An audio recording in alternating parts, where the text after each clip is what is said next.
Hello बच्चों, class 4th का हमारा हिंदी फर्स्ट में 7 चैप्टर चल रहा था। ये कुछ हो चुका है और बाकी का रह गया था, तो वो हम कंप्लीट करेंगे। चैप्टर का नाम था तिरंगे की शान और ये यहाँ तक हो गया था। झुनकू थानेदार के आश्रय को भाप गया। वह तिरंगे को दृढ़ता से पकड़े पकड़े थानेदार से लिपट गया। वह चाहता था कि किसी भी स्थिति में तिरंगा उससे छीना न जाए। थानेदार ने झुनकू सिंह को दबोच कर धरती पर गिरा दिया, यानी कि उसको पकड़कर धरती पर गिरा दिया। उसकी सदृढ़ पकड़ के कारण साथ साथ वह भी धरती पर गिर गया। तिरंगा एक और गिरने को ही था कि तब तक लपक कर एक वृद्धा भगतनी ने उसे थाम लिया। आक्रोश से भरे थानेदार ने उठकर अपनी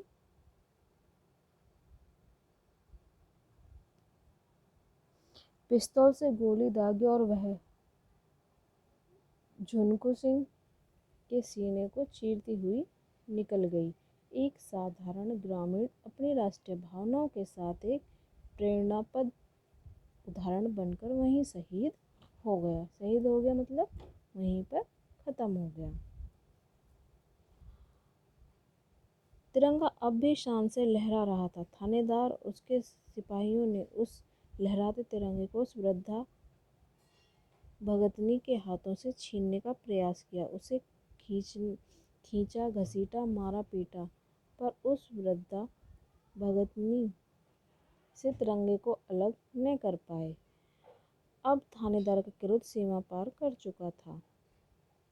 उसने पिस्तौल वृद्धा की ओर तानकर गोली चला दी।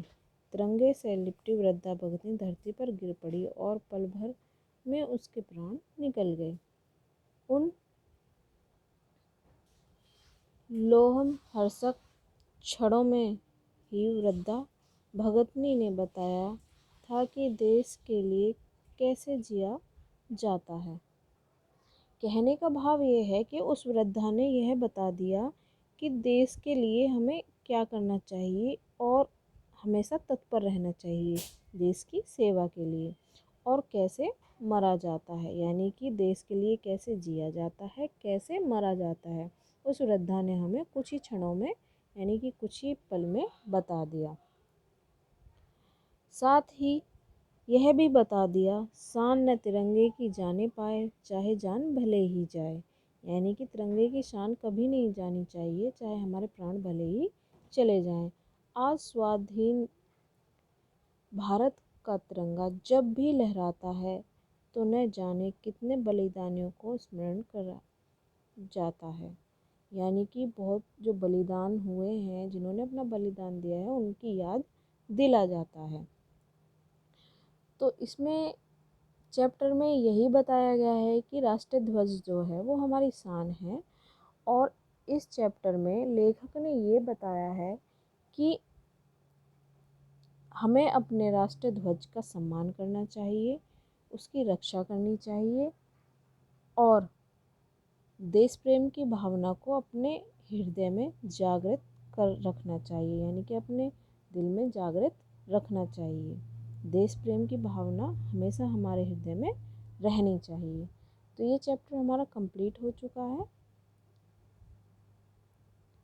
और इसमें से आप वर्ड मीनिंग नोट कर लेना। बाकी का मैं आपको वर्ड सेंड कर दूँगी, जो बुक फिल करनी है वो बाद में सेंड कर दूँगी।